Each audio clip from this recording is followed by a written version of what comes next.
All Sankranti అయిపోయింది కదా! కానీ మా అరిసెల స్టోరీ ఏంటి అన్నది కూడా మీకు కూడా తెలుసుకోవాలని ఉంటుంది కదా! సో, మేమేం చేసాము అరిసెలు చేసేటప్పుడు, సో, మాకెక్కడ మిస్టేక్ జరిగింది, ఎందుకు ఇలా అయ్యింది, అండ్ అరిసెలు మాకు మంచిగా వచ్చాయా లేదా అన్నది ఈ వీడియోలో చూసేద్దాము.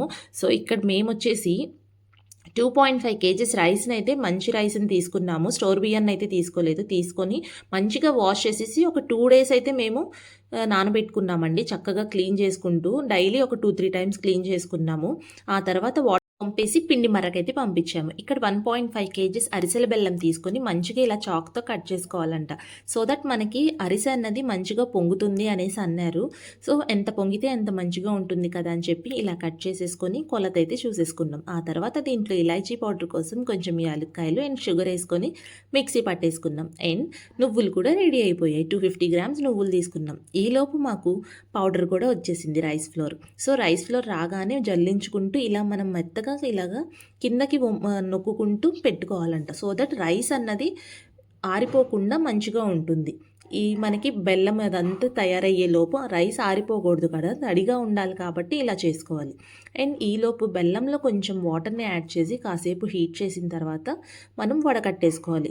తీగపాకం వచ్చేదాకా పెట్టుకోకూడదు. కొంచెం హీట్ చేసేసుకున్న తర్వాత దీన్ని ఇలాగా వడకట్టేసుకుంటే దీంట్లో ఏమైనా డస్ట్ ఏమైనా ఉంటే మనకి పక్కకు వచ్చేస్తుంది. సో ఇలా పక్కకు వచ్చేసిన తర్వాత మెయిన్ యాక్చువల్ ప్రాసెస్లోకి వెళ్ళిపోవాలి మనం. ఇలా అయిన తర్వాత మంచిగా మనం స్ట్రైన్ అవుట్ చేసేసుకున్న తర్వాత స్టవ్ మీద పెట్టేసి మంచిగా కలుపుకుంటూ ఉండాలి. ఇలా కలుపుకుంటూ ఉంటూ మనం వాటర్లో కొద్దిగా వేసుకొని చెక్ చేసుకుంటూ ఉండాలి. తీగ పాకం కట్టిందా లేకపోతే పాకం కడుతుందా లేదా అన్నది కూడా మనం చెక్ చేసుకోవాలి. సో అలా 2 టైమ్స్ చేసిన తర్వాత మాకు థర్డ్ టైంకి మాకు ఏ కన్సిస్టెన్సీ అయితే కావాలో సో ఆ కన్సిస్టెన్సీలో మేము పాకం అయితే కట్టుకున్నాము. సో ఇలా అయిన తర్వాత దీంట్లో ఒక 400 గ్రామ్స్ ఘీ అన్నది వేసాము.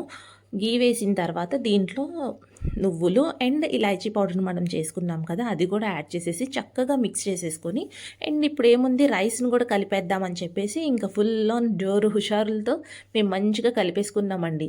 చక్కగా నేను మా అత్తయ్య అండ్ మా హస్బెండ్ కూడా బాగా హెల్ప్ చేశారు.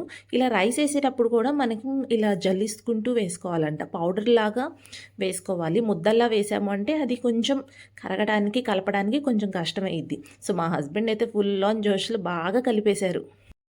సో ఇక్కడ దాకా స్టోరీ అయితే బాగానే వచ్చిందండి. బాగా కలుపుకున్నాము.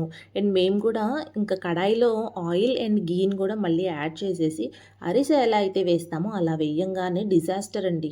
ఏమయ్యిందో ఏంటో తెలియదు, ఎక్కడ మిస్టేక్ అయిందో తెలియదు, కానీ అరిసె అయితే అసలు కట్టలేదు. ఒక్కొక్కసారి అయితే వేసినప్పుడు అసలు కంప్లీట్ ఒక బూందీ ఎలా అయితే మనకి విడిలిపోతుందో అంత ఇదిలాగా విడిలిపోయి మేమైతే ఫుల్ ఆన్ డిసప్పాయింట్ అయిపోయాం.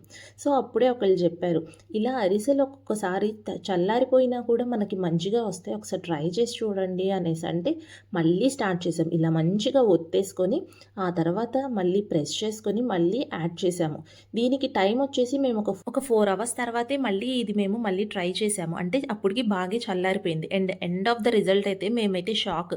నిజంగానే ఇలా వచ్చాయా అని చెప్పి కూడా అనుకున్నాం. ఎవరైనా కూడా వేడిగా ఉన్నప్పుడే చేస్తారు కదా అరిసెలు. సో చల్లారిపోయిన తర్వాత వస్తాయా అని చెప్పేసి మేమే షాక్ తిన్నాము. సో ఈ టిప్ ఎవరికైనా హెల్ప్ అయ్యిద్దేమో అని చెప్పేసి ఈ వీడియో తీసాము. అండ్ మెయిన్ స్టార్టింగ్లో డిసప్పాయింట్ అయిపోయాను కాబట్టి ఆ క్లిప్స్ అయితే నేను తీయలేకపోయాను. ఇంకా మేమైతే ఫుల్ ఆన్ జోష్లో ఉండేసి ఇలా బటర్ పేపర్ మీద ఈజీగా అయిపోతుంది అని చెప్పేసి చిన్న చిన్న బాల్స్ లాగా చేసేసుకొని ఇలా ఒకేసారి ఒక లోటాతో ఇలా ప్రెస్ చేసుకున్నాం. సో దట్ అన్నీ ఒకే సైజులో వచ్చాయి అండ్ ఈక్వల్ క్వాంటిటీస్ లాగా వస్తుంది కాబట్టి. మాకైతే అరిసెలు లోపల సాఫ్ట్గా బయట క్రిస్పీగా అయితే వచ్చిందండి. ఇదండి మా స్టోరీ. మాకైతే స్టార్టింగ్లో డిసప్పాయింట్ అయిన ఎండ్ ఆఫ్ ద మూవీ అయితే మేము చాలా హ్యాపీ. థ్యాంక్